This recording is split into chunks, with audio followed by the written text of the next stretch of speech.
Greetings all, this is my favorite mod for Ark ASA, the Asharavel Bestiary, introducing several new factions, a couple new tameable dinos, and craftable banners.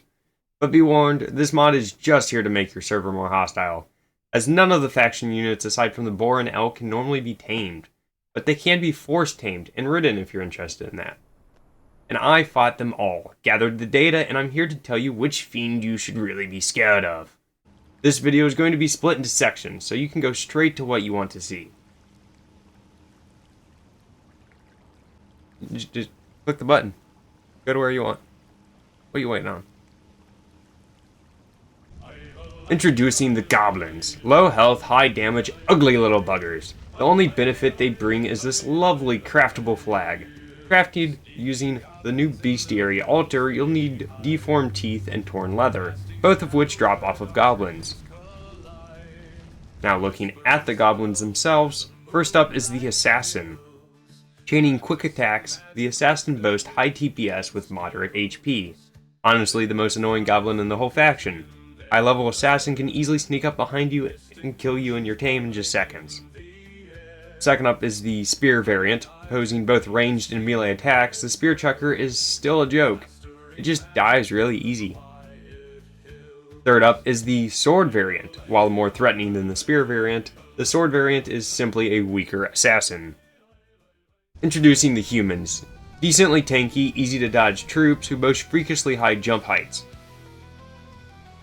First up is the Shield variant. Boasting the most health out of any of the humans, the Shield variant is likely the strongest human troop.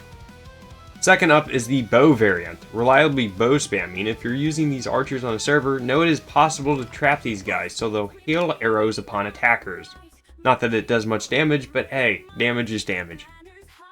Third up is the Sword variant. While not as strong as the Shield variant, I would argue that the Sword variant is more aggressive, forcing you to be more mobile. Introducing the Undead. Featuring rapid attacks, you're not going to be doing much dodging here.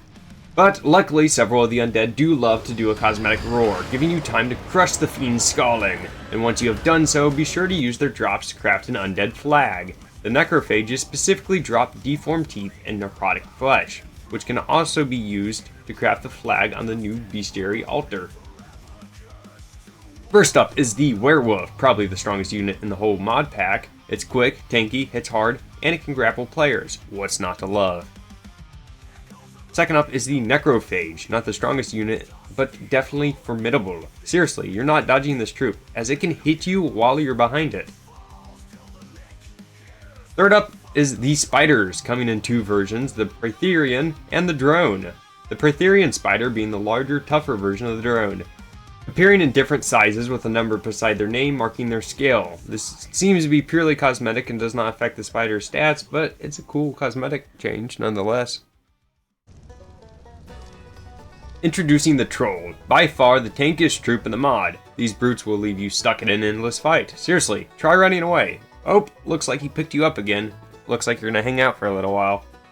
But luckily for their quite massive HP pool comes with a rather large downside. They're slow and don't do much damage.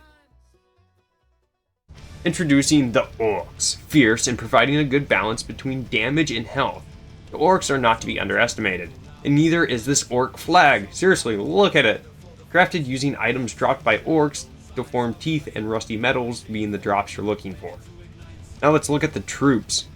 First up is the Orc Brute, not the hardest to dodge, but he is pretty tanky. Using a variety of attacks, he poses a significant danger. Second up is the Orc Spear variant, honestly total laughingstock. Like most other ranged troops in this mod, without any protection, this unit just isn't doing much. Third up is the Orc Sword variant. Much like the Human Sword variant, the Orc Sword variant poses some danger, but isn't anything special. Lastly, the Ward. Cool, love the idea of a big aggressive hound.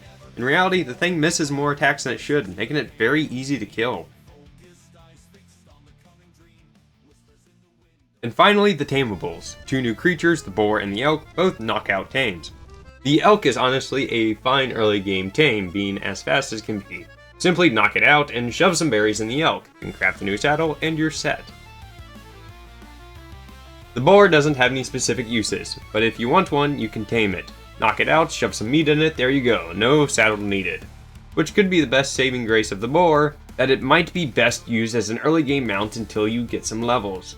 As a final note, the mod page will be listed in the description below, as well as a link to all the spawn codes for the dinos featured. I personally use this mod on the servers I play on. The only thing to note is that the modded creatures spawn in large quantities. If you don't want to be fighting wave after wave of ads, don't add this mod. And hey, you're still here. What did you think of the video? Got any questions? Leave them below. And as always, thanks for watching.